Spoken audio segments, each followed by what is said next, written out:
هر کسی را که آیت الکرسی در قفس سینه او حفظ شود، من کفالت شفاعتی اون روز قیامت. خوشا به حال آدمایی که آیت الکرسی میدونن، خوشا به حال آدمایی که آیت الکرسی را وظیفه میکنن،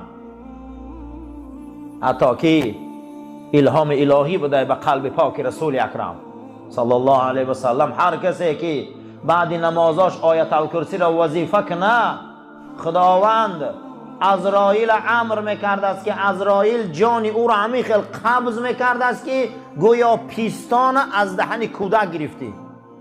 همخه مرگش آسان بوده است. هشتم چیزی که فردا قیامت ما را آباد میکنه، فردا ترازوی ثواب و وزبین میکنه، این ذکر بوده است. این چی بوده است؟ این ذکر آیت الکرسی خواندن بوده است.